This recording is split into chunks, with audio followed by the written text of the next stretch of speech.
want to alarm your young wife, the tornadoes all over this world. Yeah. They just don't come to Arkansas. They We don't know. we liked our mountains back home. Yeah. Y'all safe, aren't you? Y'all can run high. I was up in the mountains a few years back before my sister passed and was driving around. And I said, darling, I didn't know they'd done slur cutting in this country. She said, what do you mean slur cutting? She said, tornado hit this. Whacked it out. Yep. Looked like a dozer went across it. Cut a timber wicket, you know. She said a tornado done that whole side of that mountain that way. Whacked it out. Oh yeah. Oh, we lived in a valley back home, the Run-Up Valley, and if a tornado got in, then it's dangerous. Yeah. Because it's in a bowl. But most of the time, it would just, just go over. There'd be a tornado, hit a mountain, and then that'd be it. It'd just dissipate. But anyway. But you in a nursing home and you can't walk all night long is what we had. What? Tornado? Tornadoes. All night long. I would be scared. How you gonna get up and run when you can't walk? Okay, so did we finish through verse 24? Yes. Okay. So we've seen that Saul wanted to kill David. Jonathan warned him, and he tried to talk to his daddy and say, "Hey, David's a good man. What's your problem? Please don't kill him." That didn't work. It may have bought him some time, but that didn't work because right after that, Saul tried to. David, even playing his harp for him, couldn't even calm him down anymore. Why? Why would something that worked before not work now? Because he knows more now than he did before. He Right. knows he's his replacement. He Right. knows. So obviously, if he's the person if David is the person Saul is mad at, obviously, do you think David is going to be able to calm him down? No. No, he's probably he's probably the last person he wants to see. He is the last person he wants to see alive. So he tries to kill him again. He tries to kill him. Michael, his wife, lets him, saves him. She doesn't even know. There's no guarantee she's going to live, and there's no guarantee that she'll ever see her husband again. But yet she does it anyway. She saves him. Daddy comes to try to kill her husband, David, and he gets mad, and he lets her live. Probably the only reason is because she's his daughter. If it had been anybody else, then what? He would kill him on the side. Would have killed him, right? Now, we look at verses 18 through 24, and what do we see here? That Saul's trying to get David. But David has, when he got down from that window, did he stick around? No, he ran to Samuel. He ran to Samuel. Now, okay, using good wisdom, David went to Samuel at Ramah, reporting all that had happened to bring him there. He recognized Samuel as a true prophet of God, right?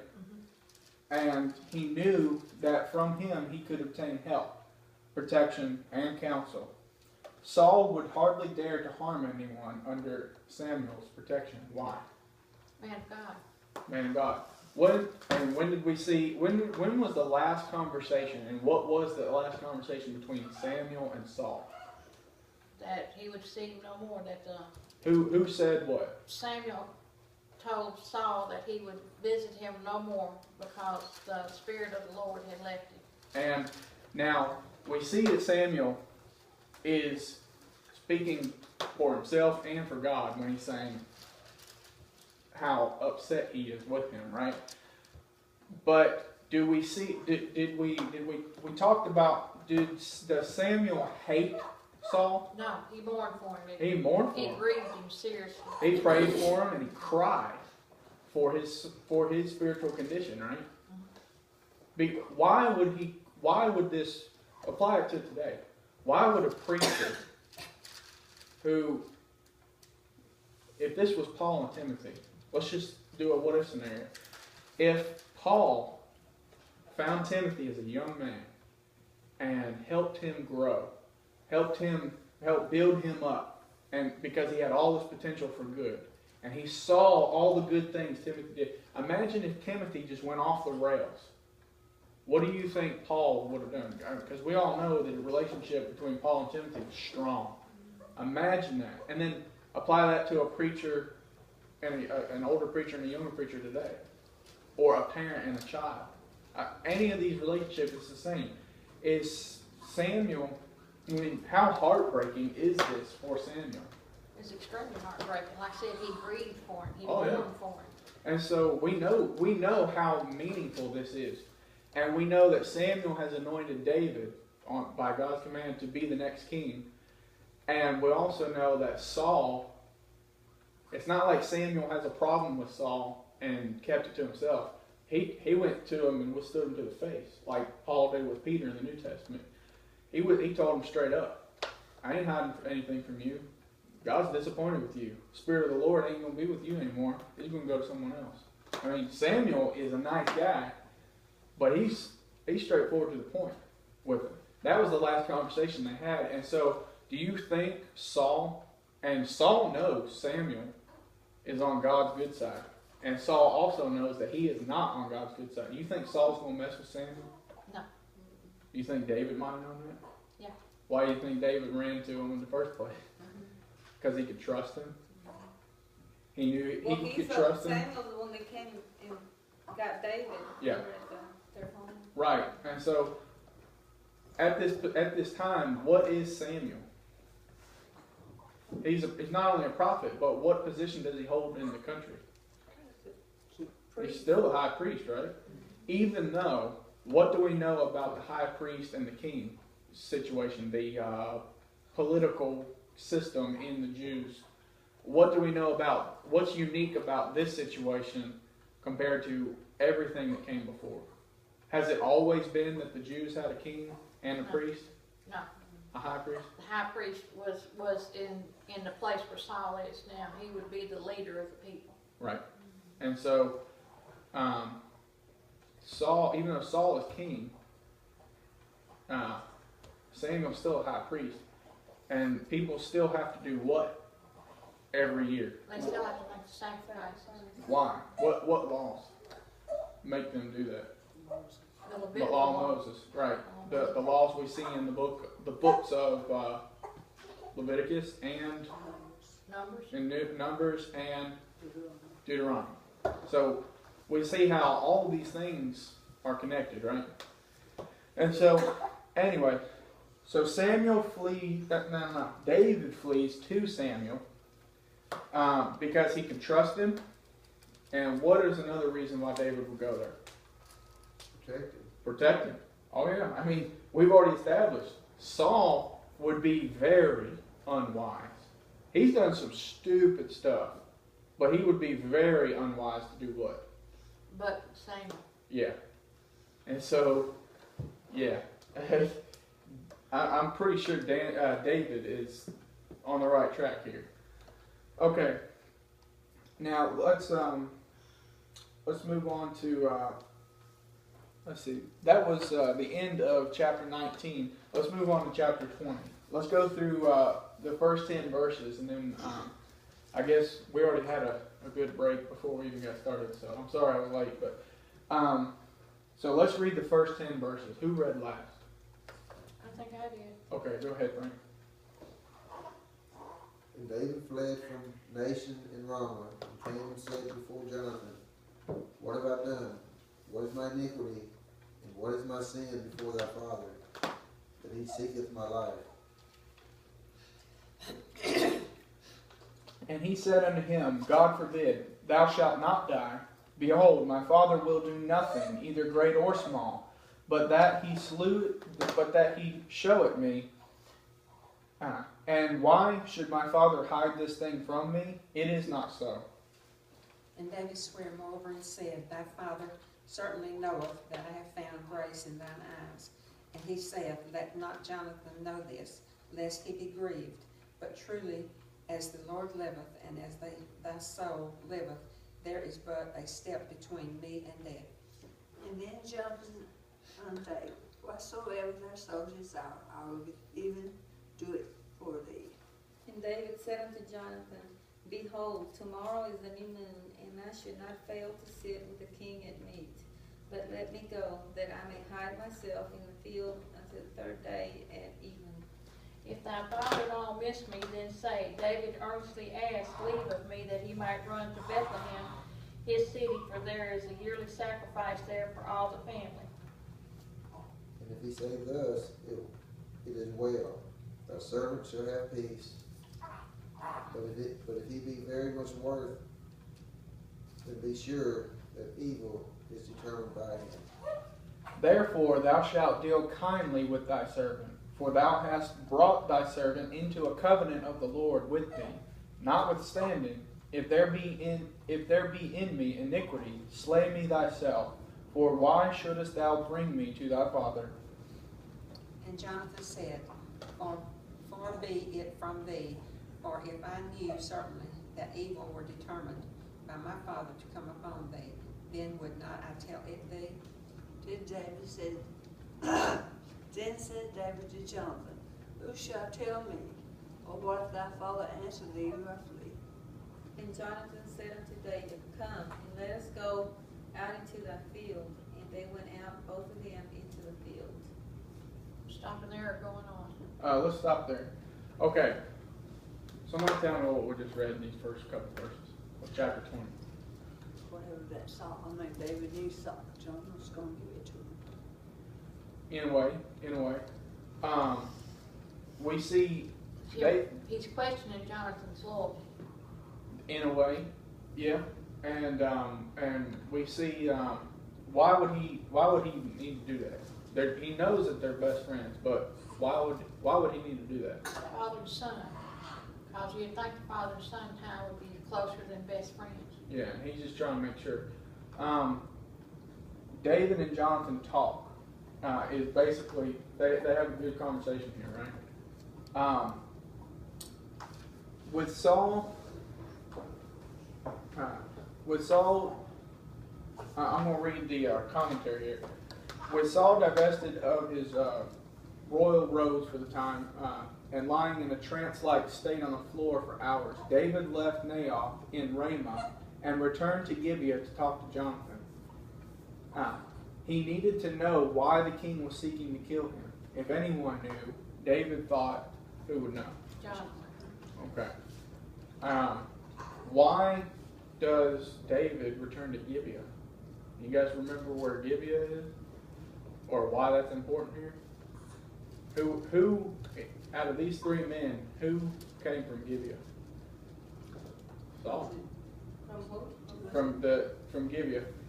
So if Gibeah is Saul's hometown and David leaves where Samuel's at, the safety of where Samuel's at, to go back to Saul's hometown, why would he do this? Trying to find answers. Right. I mean, he just knows that I mean, can you imagine this guy? He just gets home from fighting a war. He finally gets home to be with his wife, and he's been loyal to the king. He even tries to go and serve as king, who he knows is not not happy with him, wants to kill him. He even goes to him and tries to play the harp and calm him down. And he goes home, he's with his wife, and then all of a sudden, in the middle of the night, they've got to let him down, pretend that he's still sleeping, and he's got to run for his life. He doesn't know why. Everybody, Saul's own children keep telling him. I mean, can you imagine that? Your spouse and their family keeps telling you that their dad wants to kill you, and you have to flee for your life in the middle of the night. Are you going to want answers? Obviously, you're going to run first and ask questions later. But find out why. But now we see that he's trying to figure out what's the problem. What is the problem? Can I fix it? Because what kind of person is David? Right. He wants to do the best that there is. He doesn't want strife. He doesn't want the people of God to be doing all this to each other, does he? Especially him and the king. He wants to make sure he's good. So he returns to Saul's hometown, and he wanted to know why he's being pursued. And did we read something about festivals coming up? how important were these festivals to the Jewish people? Oh, they were very important. Why? I mean, again, it's the Levitical law. I mean, it was part of their worship system. And so, are these small events? No. Oh, they're huge. And go ahead. It happened just once a year. Yeah, and each festival was just that one time a year, and so it was And it took days to get there. Mhm. I believe days. sometimes weeks. Sometimes people would not be able to work in their fields and all that for months. They would have to leave some of their children or servants or whatever behind to work while they traveled to Jerusalem and all that stuff. So we see that these events are very important. The President of the United States, is he expected to be at certain events Yes. every year without fail? Yes. Because he's a leader of law. Right. Now, what is the State of the Union address? He's somebody handwritten it for him. What's, I mean, the union, that's funny. Regardless of who writes his speech for him, the State of the Union address is where the president gets on TV. It's got to be the president, and he or she delivers a message to the nation, the union, about what's going on in the nation. Right? That's the State of the Nation address. Now, if some Joe Schmo from off the street gets up and calls a press conference and says, "This is the State of the Union address," is that the State of the Union address? No. Because, so we see, what I'm trying to get at is, the leader of the country is expected to do certain things in a specific time, in a specific way, right? Right. Do we see that Saul, do we expect that Saul, as the leader and a Jew, would be at these festivals too? I mean, he's a Jew, he's got to be there. I mean, he's coming to his city where he's at, right? So it makes sense that David, he's like, okay, well, this festival's coming up. Maybe Saul might be what? A little preoccupied with this festival. Maybe he won't try to kill me. Maybe this festival will put him in a better mood. Maybe it will distract him. Maybe I can get some answers or something. You see how? It's pretty smart. It's pretty well thought out. Is there anything else you guys wanted to cover through verses 1 through 10? But to me, people today get so angry they don't talk. They want to end it then. If the young ones finish it so fast, they don't try to talk. Say that again. To me, people get so angry today they want to shoot you and get you out of your misery. Yeah. And then you find out that you didn't do it, so Yeah. conscience on them. But the guy said, don't be angry, because you already commit murder. Definitely. And we see that Saul is not listening to that. He's so mad. That's all he thinks about is killing David, right? It must be horrible. That's all you got on your mind, killing. It takes over anything. I would hate that. I would hate living a life where all you do is just think about when's the next time I see this person so I can try to kill him again, and how am I going to do it? How many times have we read already that Saul's got his hand on a javelin? Is a javelin just a little pin? And No, it's a sharp it's a big old sharp stick, and he wants to throw it. He wants to impale him how hard? Pin him to the wall. Pin him to the wall. Remember when I threw that marker and I hit that door? That was loud. But were you in here when I did that for you? Imagine if I threw that marker hard enough to stick in that door. That'd be scary. That's a fast. Yeah, that loud bang when I hit that door was scary. It startled everybody. But how scary would it be if I threw a marker hard enough to pin into the door and not move? That's how hard he wants to throw this stick. So anyway, so we see David wants to know if he can trust Jonathan. He wants to know what he knows. He's asking him about what do you know why your daddy's so mad at me?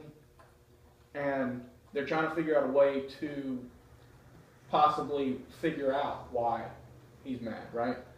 And so in verses 11 through 17, we're gonna see this flesh out some more. So did you guys read? Did we read 11 and 12 already? Read 11. Okay, I'll read 11 and 12.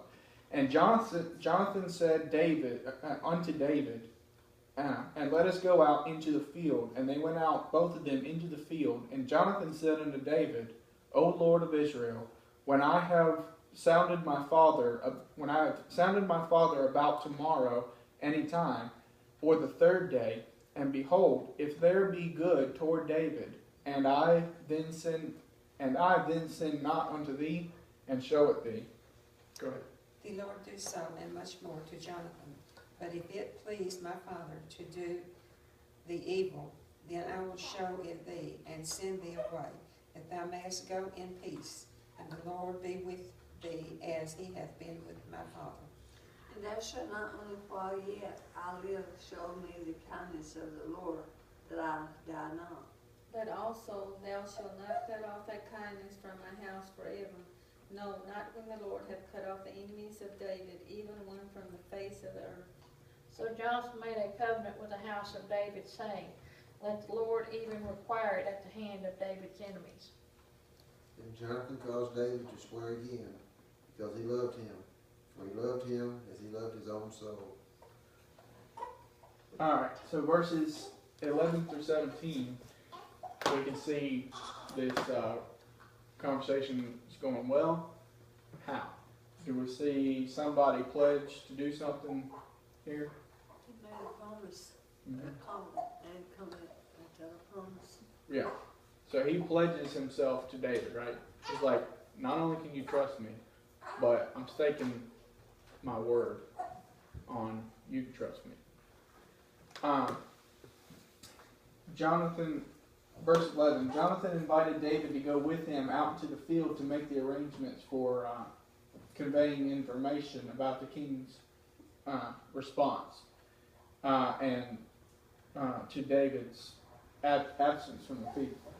At the time, Saul had not returned from Ramah, where he had lain on the floor all the previous day and night. Oh yeah, I forgot to mention that earlier. Saul was in that trance-like state, remember?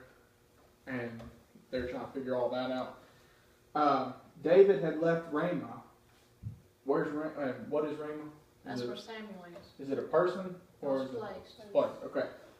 After Saul's arrival, the distance between Ramah and Gibeah could be covered in a few hours of walking. Let's see. Verse 12 says, the promise Jonathan makes David is a vow made with an invocation for God's help. He states that after he has searched out his father's intentions on the morrow, basically, after he's searched out his father's intentions, he would provide David with that information. So he's promising what? Jonathan's promising David what? David asked Jonathan, can I trust you? And what did Jonathan say? Yes. And not only that, but I'll find out what's going on and I'll tell you about it. Right. Because Saul is wondering, David was hoping, he's not there at the feast. He was hoping, he was hoping maybe this feast will distract Saul and we can figure out what's going on. But David, because he was running for his life, he missed the feast. It's pretty important. And Saul was in that trance-like state, and David is asking Jonathan if he can trust him. And then Jonathan says, yes, I promise you, I swear to you, I make a covenant with you and your whole house, your whole family, basically. Like this promise, even if, it goes beyond just you, I promise your whole family that I will do the best I can to find out what my daddy's problem is, and then relay that information to you. What is a new moon? What does it mean? Where? Which verse? The new moon. Which verse? 18. 18. Let me look here. Let me see. And then John said to David, tomorrow is the new moon, and that shall be missed, because thy seat will be empty. There was a feast of the new moon, which was to be held the next day. Knowing that David would be absent, Jonathan states his sorrow that David would not be there. So it's a feast. It's part of the feast. What is a new moon? No, a full moon is the opposite of a new moon. Is that the feast? A full moon, here. If this, Full moon is circle. alright, there's different phases of the moon. It's a real thin one. Half a moon.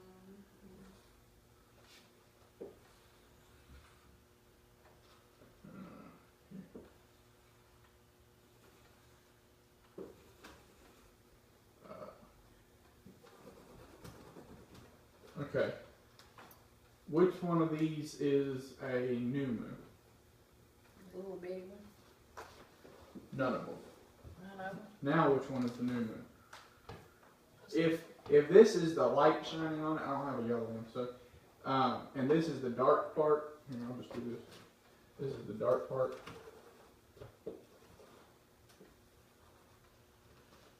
Alright.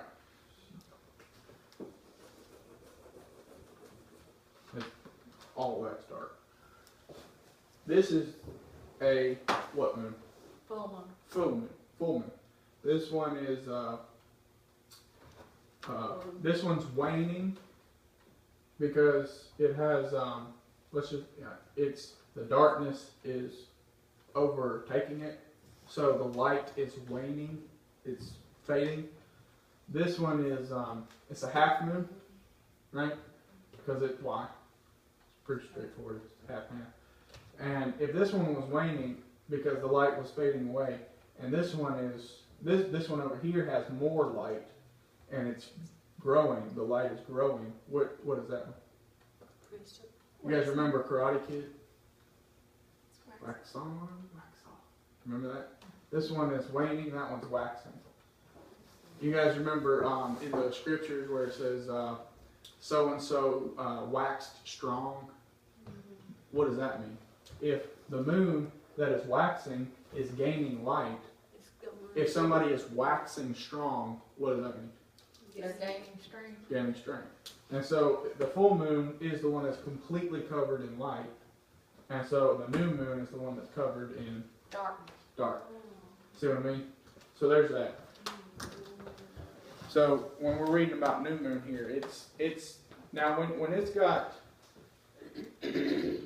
no light at all, the next day, I mean how often does the moon go through from full to new? How often does that happen? Once a month. Every month, right?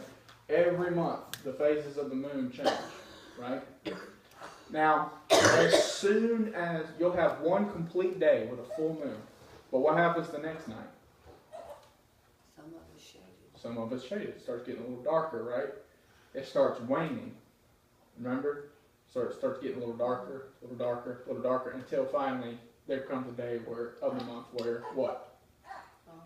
It's all gone. It's all dark. So and then there's a whole day of all darkness, and it's all blank. It's a blank canvas. Then what happens the next day after that all dark? It starts growing again. And it starts waxing, right?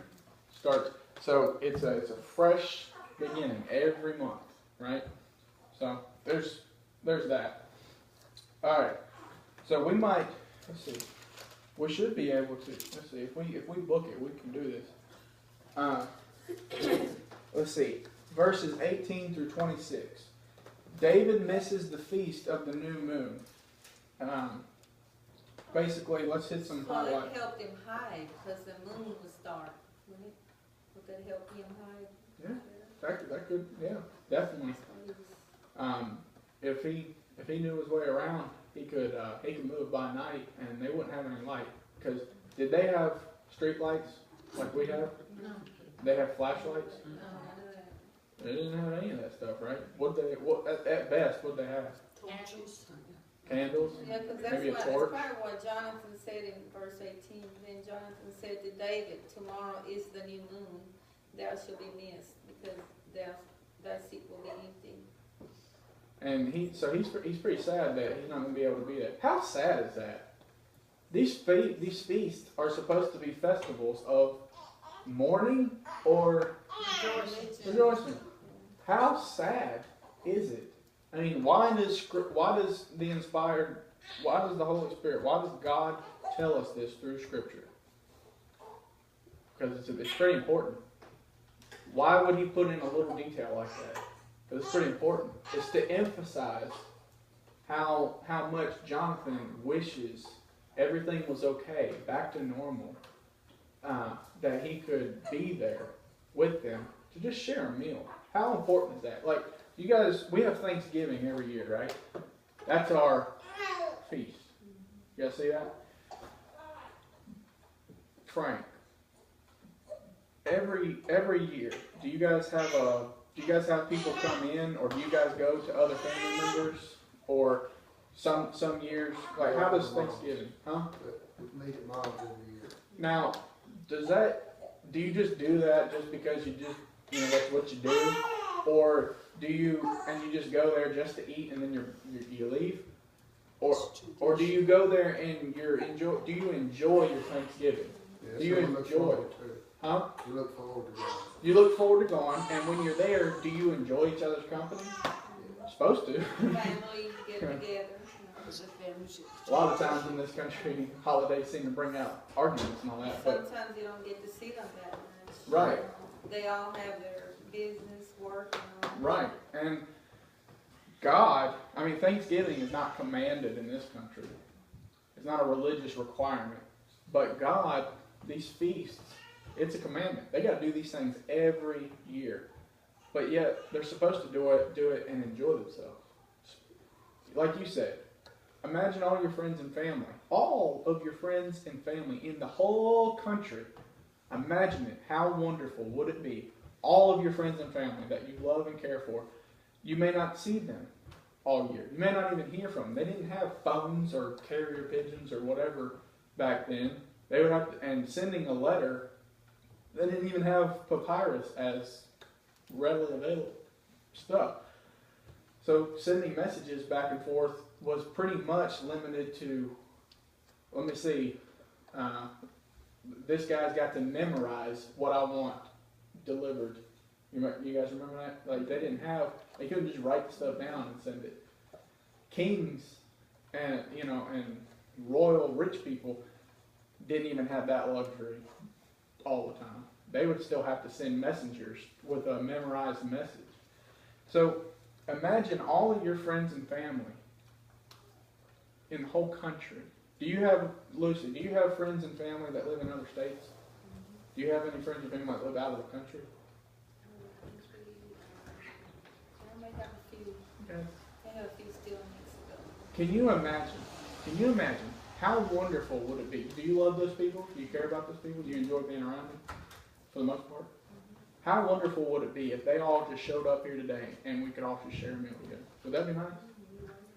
Now, if everyone that was important to you in your life, your best friend, let's just say your best friend, everyone important to your life was at a meal with you and you're having a good time, but your one best friend, your brother, the one person you care about like this, you guys have been through it all together. Imagine that person isn't there with you. Can you still have a good time? You can, but it's not going to be Not the same. Why? We could just read through it really quick, like we did, and then just go on to the next thing. But why? Do you see why the inspired Word of God? Why the Holy Spirit put that in there? Why God put that in there for us to read? It's because it's important. Is that applicable to us today? Basically what we just talked about, right? Frank, if your wife couldn't be there with you at Thanksgiving, would you have a good time? No, it's good. No, that's good. Wouldn't be the same. Zeke, he'd be all right. He'd be too busy eating, you know. But I've seen you at the fellowship. I'm just kidding. He wouldn't mind. I'm just kidding. But you He knows I'm always- faking. But you have an empty heart because you know how many that was there. Mm-hmm. And one's missing, it grieves your heart. Mm-hmm. And it's pretty important. It's also pretty important that David missed this, not just because he's going to be missed, but it's also pretty important because this is something that's commanded. These guys, the Jews are supposed to do whatever it takes to get to these feasts, right? No matter how far they got to travel, no matter what obstacles are in their way, they've got to make arrangements ahead of time to be where? We're supposed to be. At the feast. And if David's not there, that's pretty important, right? There's got to be something huge to prevent him from being there. Because do you think David just said, well, I've been to all the other ones, so I think I can sit this one out. I think I don't have to show up for services today. You think that was his attitude? No, it was something big. It was important. I mean, his life was being threatened by the king. And so, for him not to be there, he wasn't the kind of, if he were sitting here in the pews here at Wilson, Arkansas with us today, next week, he wouldn't wake up and say, man, I don't want to feel like it's raining outside. I don't want to feel like going, I went last week. I've been there all month, I don't have to go. He wouldn't do that, would he? He'd be here. Now, if somebody was threatening to kill him, he might have a cause to be wary.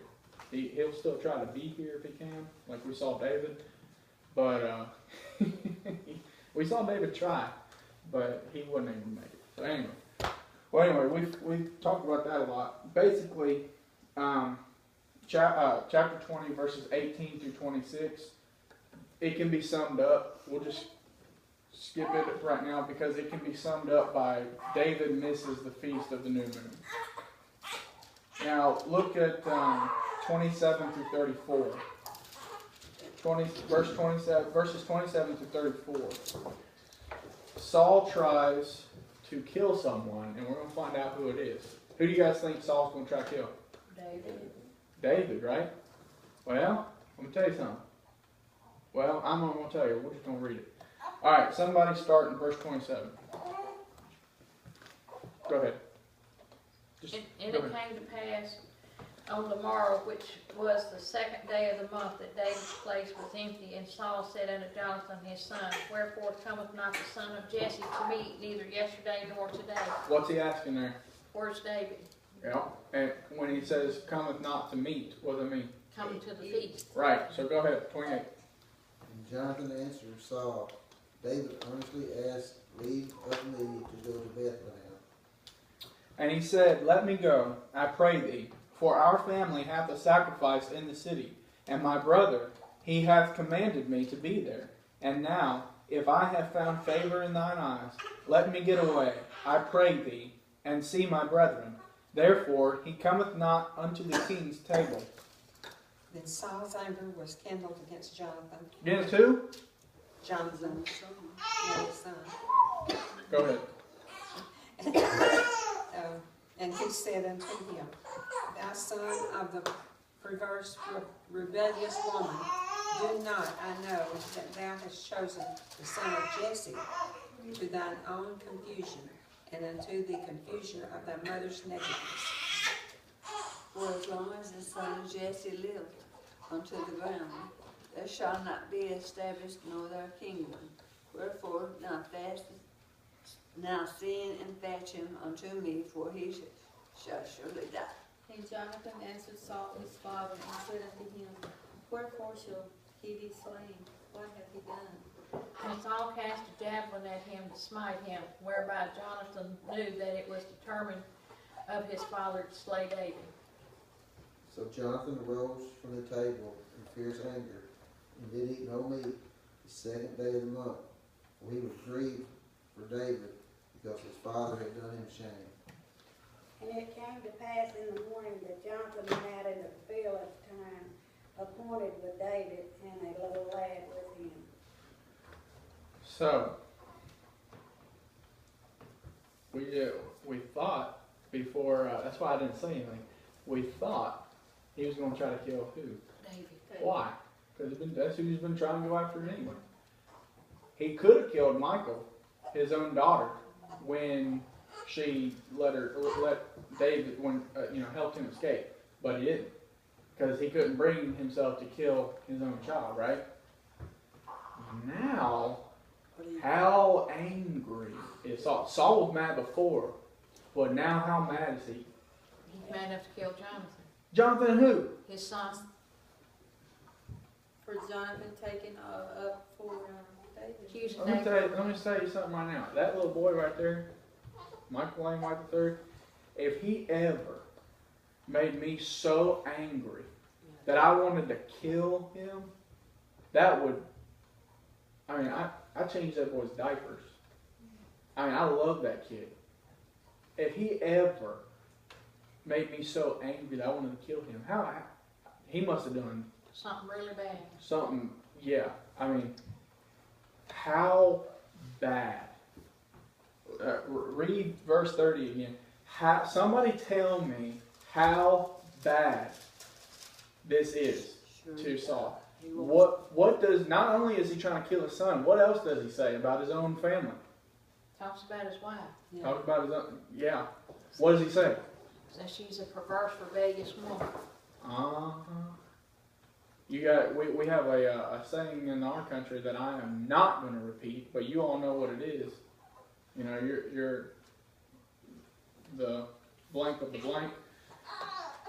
And I'm not, where do you think this stuff comes from?